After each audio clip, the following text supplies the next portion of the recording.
자, 지난 주일 오후에 강원도 홍천 중에서 가장 깊은 홍천, 인제와 오히려 가깝고 또 평창과 가까운 대한민국에서 가장 높은 고지의 마을이 있는 동네라고 하더라고요. 거기를 중심으로 해서 한 주간 동안 광야 여행을 다녀왔는데, 물론 핸드폰은 집에다 놓고 갔습니다. 어제 저녁에 핸드폰 봤을 때 아주 신기했어요. 핸드폰 없이도 살아갈 수 있구나. 그런 것들을 경험하는 시간이 있었어요. 제가 광야 훈련 가기 전에 제 아내 보고 이렇게 이야기를 했습니다. 여보, 나 거기 훈련 갔다 와도 하나도 안 변할 거야. 걱정하지 마. 변할 거 없어. 기대하지 마. 그랬어요. 역시나 하루 지나니까 그대로 육신의 기질이 나오는 것들을 또 보게 됩니다. 그럼에도 불구하고 하나님 말씀 중에서 가장 힘 있는 말씀, 제가 가장 사랑하고 또 붙드는 말씀 중에 하나가, 누구든지 그리스도 안에 있으면 새로운 피조물이라, 이전 것은 지나갔으니 보라 새 것이 되었도다 하는 이 선언의 말씀입니다. 새롭게 되었다고 하는 것에 세 가지의 의미가 있어요. 하나는 우리가 죄를 고백하고 예수 그리스도를 믿고 영접했을 때 우리 안에 찾아온 새로운 신분의 변화, 우리가 의롭게 된 그 상태, 의인됨의 새로운 변화가 분명히 우리 안에 찾아왔습니다. 또 하나는 그 사람의 성격이나 성품, 습관, 생각, 행동의 변화, 그 변화의 목표는 예수님이죠. 막스 루카도의 예수님처럼이란 책을 보면 그 마지막 그 표지에 예수님은 당신을 있는 그대로 사랑하십니다. 그러나 아버지가 자녀의 눈물을 닦아주시지 않고 그냥 내버려 둘 수 없는 것처럼, 하나님은 우리의 삶이 변하지 않도록 그냥 내버려 두시지는 않는다, 이 말이었습니다.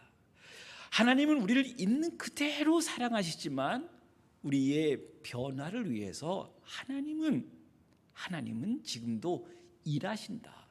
분명 성화됨의 변화가 있어요. 세 번째는 하나님께 영광 돌림의 변화입니다. 우리가 의롭게 되었고 성화됨의 과정의 결과, 우리가 먹든지 마시든지 무엇을 하든지 다 하나님의 영광을 위하여 살아가는 삶의 모습들, 그게 하나님께 영광 돌림의 변화라고 그렇게 말할 수가 있을 것입니다. 성경은 한 사람의 변화를 말할 때 항상 거기에 따르는 변화된 삶에 대해서 강조하고 있습니다. 유명한 말씀이 있죠.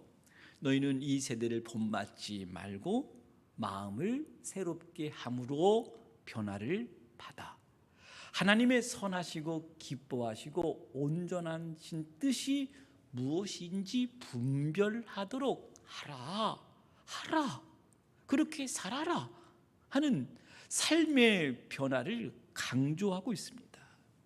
이 모든 일에 전심전력하여 너의 성숙함을 모든 사람에게 나타나게 하라, 오늘 15절의 말씀입니다.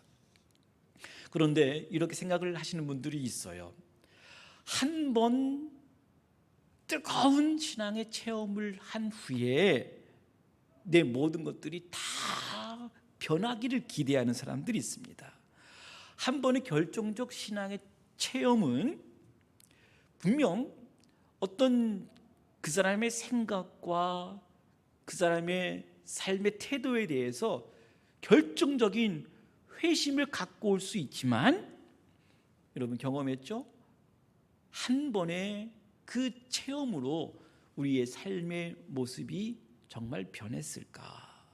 우리는 이 변화를 조금 어려운 말로 한번 저를 따라서 해주세요. 마술적 변화.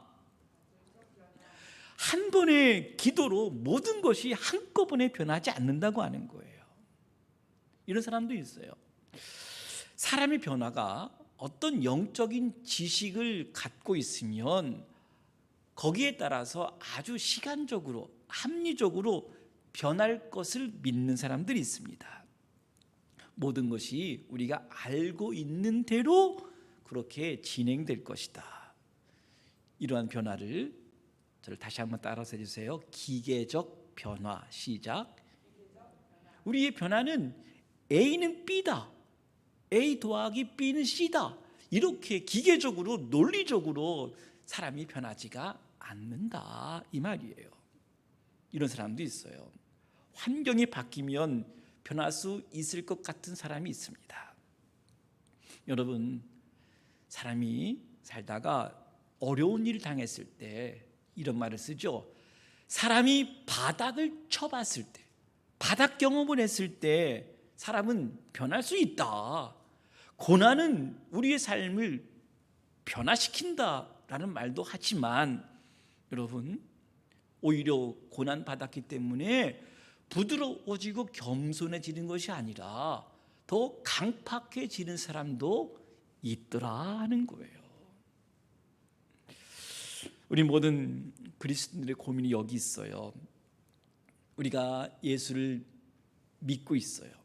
예수 믿는 사람치고 어떻게 살아가는 것이 하나님의 뜻인지 모르는 사람, 저는 거의 없다고 생각해요. 예수 믿는 사람은 분명 하나님의 마음, 하나님의 뜻이 무엇인지 분명히 알고 있습니다. 그러나 그대로 살지 못하는 것이 우리의 고통이죠. 이것이 인간의 실존입니다. 죄와 함께 살고 또 일상에서 허물된 삶을 살아가고 있고, 또 마음은 원이로되 육신의 연약함으로 그렇게 살지 못하는 인간의 실존입니다. 그런데 우리에게 성경을 보면 조금은 위안이 되는 부분이 있어요. 사도 바울의 그 유명한 고백입니다. 내 마음에 한 법을 깨달았다. 내가 선을 행하기를 원하지만 내 안에 악이 함께 있는 것이구나. 내 속사람으로는 하나님의 법을 즐거워하고 있지만 내 지체 속에서 다른 한 법이 내 마음의 법과 싸워서 내 지체 속에 있는 죄의 법으로 나를 사로잡고 있다. 너무 솔직한 자기의 실존을 고백을 했습니다.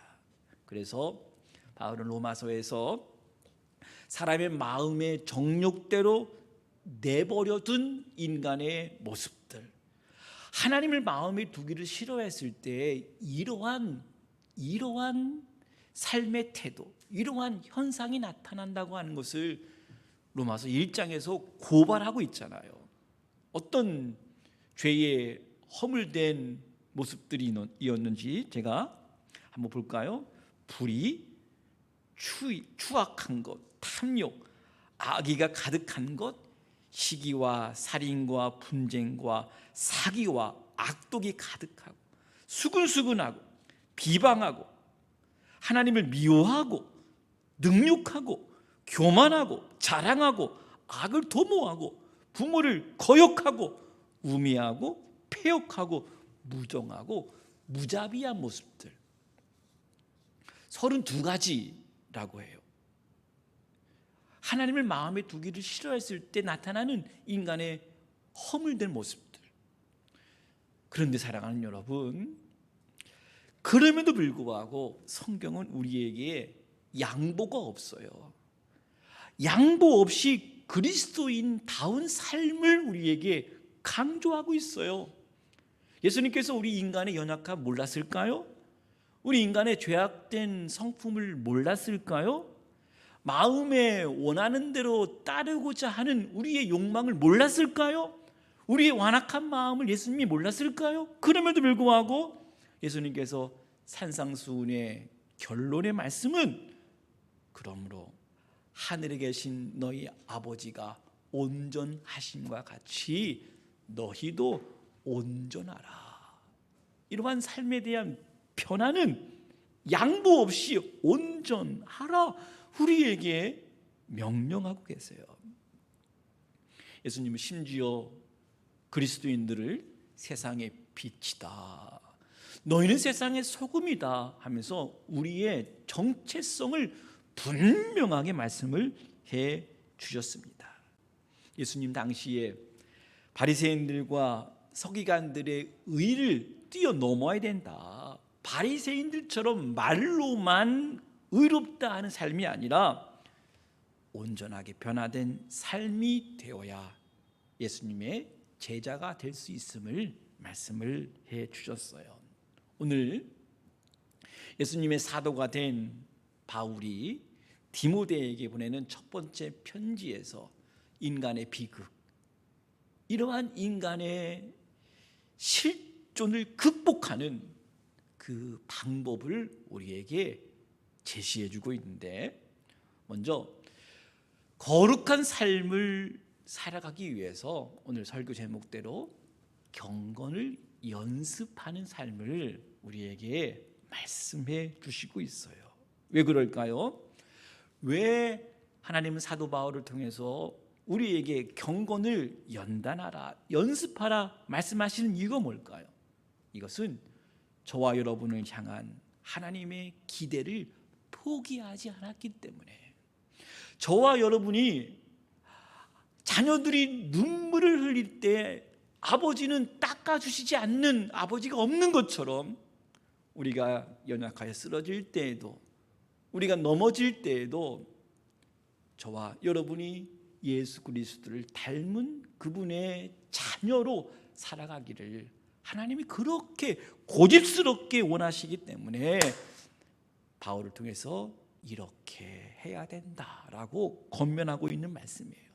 저는 짧게 세 가지만 말씀을 드리고 싶은데, 하나는 경건을 연습할 때 너희들이 버려야 될 것이 무엇인지를 알아라 했습니다. 성경은 그것을 망령되고 허탄한 것이다 그랬습니다. 여기서 허탄이라고 하는 것은 사람들이 모여서 떠드는 이야기, 그냥 시간 남아서 떠드는 이야기예요. 연습과 노력이 없이 좋은 결과를 바라는 그 차원에서 떠드는 이야기, 망령되고 허탄한 것들을 버리라. 첫 번째 경건 훈련의 모습은 바로 이것입니다. 여러분, 이런 말이 있죠. 사람이면 다 사람이냐? 사람다워야 사람이지 라는 말. 이것들을 그리스도인으로 적용하면, 그리스도인이면 다 그리스도인이냐? 그리스도인다워야 그리스도인이지. 근데 여러분, 사람이 사람다우려면 그대로 있으면 안 돼요. 여러분, 사람을 그대로 내버려 둬보세요. 그대로 내버려 두세요. 그냥 마음 있는, 끌리는 그대로 내버려 두세요. 인간의 그 완악함이, 그 패역함이 어디까지 갈지, 지금 우리 사회에서 경험하고 있는 악에 치닫는 그 현상보다 오히려 상상할 수 없을 정도로 악한 현상들은 더 끝을 향해서 달려가게 될 것입니다.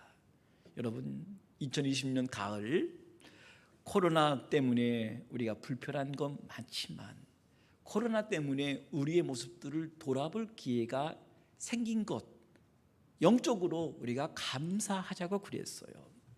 우리가 알고 있는 우리의 모습들 중에 옛 사람적인 것, 못된 습관, 못된 성격, 못된 말투, 못된 생각, 한번 낱낱이 한번 찾아보시길 바랍니다. 그러면서 그것이 망령되고 허탄한 떠드는 이야기가 아닌가 한번 곰곰이 진중하게 생각해 보아야 합니다. 두 번째, 경건에 이르도록 열심히 땀을 흘려야겠다. 영적인 노력들이 필요하다고 하는 거예요. 연습하다라고 하는 말은 헬라어로 김나조라고 하는 단어인데, 여러분 여기에서 나온 단어가 체육이라고 하는 단어가 여기서 나온 거예요. 김나지움, 독일어로 그렇게 이해되는데, 여러분 운동 선수들에게 이론만 있고 연습이 없으면 어떻게 될까요? 운동 선수들에게 그것들은 죽은 교육입니다. 교육학에서 세 가지의 이론을 이야기를 하죠. 지식과 수용과 연습이 있어야 된다. 이치에 맞으면 우리는 납득을 합니다. 그리고 마음에서부터 동의를 해요. 그런데 그 다음에는 익숙해질 때까지 계속해서 훈련해야 하는 것입니다. 우리가 그리스도인다운 삶을 살아가기 위해서는 익숙해질 때까지 인내하면서 경건을 연습하자. 아까 말씀드린 대로 내 마음을 그대로 방치해 두면 내 마음에 자연스럽게 하나님을 향한 사랑이 식어집니다. 한번 여러분 경험하셨을 거예요. 기도하지 않고 말씀을 듣지 않고 순종하지 않고 희생하지 않으면 어느덧 우리는 점점 나의 습관, 나의 죄악된 기질들을 변명하는 사람이 되어 있을 거예요. 그 다음에는 그 틈을 타고 들어온 마귀의 유혹에 넘어질 거예요. 그리고 내 마음에 궁극적으로 하나님께 영광 돌리고 싶은 삶을 살아가는 것도 포기할 거예요. 그저 내가 좋은 대로, 내가 편리한 대로, 내가 원하는 대로 하나님 중심의 삶이 아니라 내 편리의 삶, 내가 이렇기 때문에, 내 환경이 지금 이 모습이기 때문에, 코로나 때문에 하나님을 향한 열정도, 이웃을 향한 섬김도, 하나님의 말씀에 대한 순종도 보류하고 지금 여기에서 그대로 살아가는 방치된 삶의 결과를 가져오게 될 것입니다. 사랑하는 여러분, 이런 의미에서 경건 연습은 하나님께 나아가는 통로입니다. 저를 한번 따라서 해주세요. 경건 연습은 하나님께 나아가는, 하나님을 사랑하는, 하나님께 순종하는 통로입니다. 믿는 사람만 아멘 해보세요. 마지막 세 번째, 경건 연습은 내가 지금 하고 있는 일을 전념하는 거예요. 바울이 디모데에게 권면하고 있는 것은, 디모데야, 내가 지금 가르치고 있지. 그러면 가르치는 일에 전심으로 최선을 다해야 돼. 4장 13절 말씀 보면 내가 이를 때까지 읽는 것과 권하는 것과 가르치는 것에 전념하라. 다른 데 신경 쓸 시간이 없다. 세상의 마음 뺏길 시간이 없다. 읽는 것이 있느냐?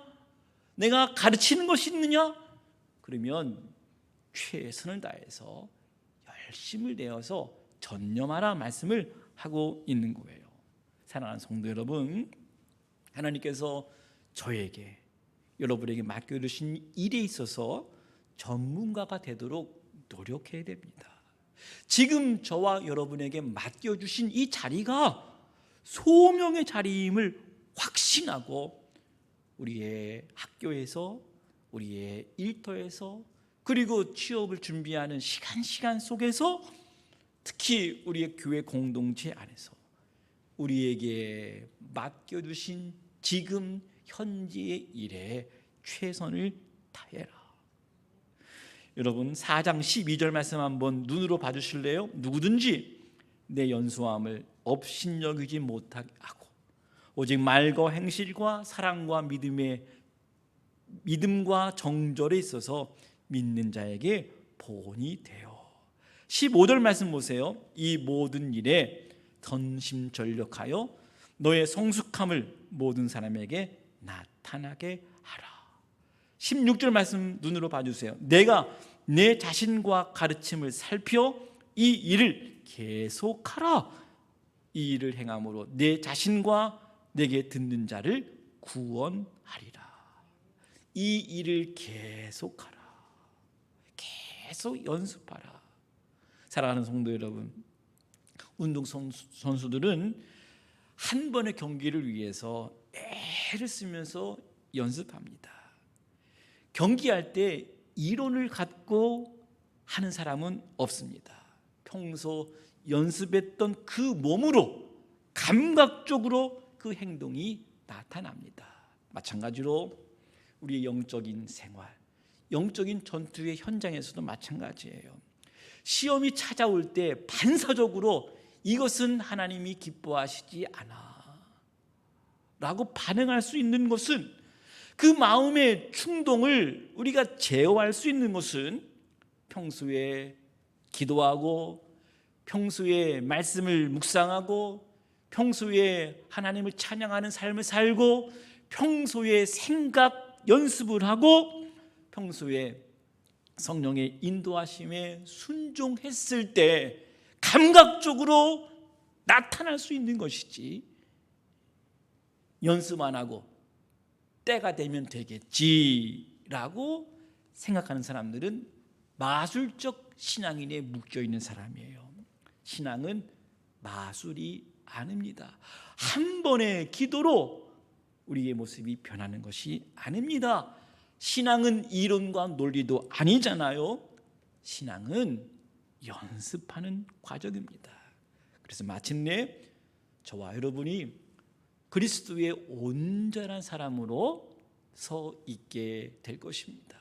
먹든지 마시든지 하나님의 영광을 위해서 살 수 있는 그 자리에 저와 여러분을 우뚝 서 있게 하실 것입니다.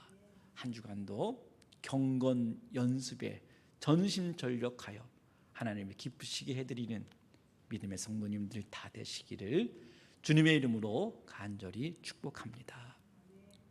우리 말씀을 기억하면서 찬송가 400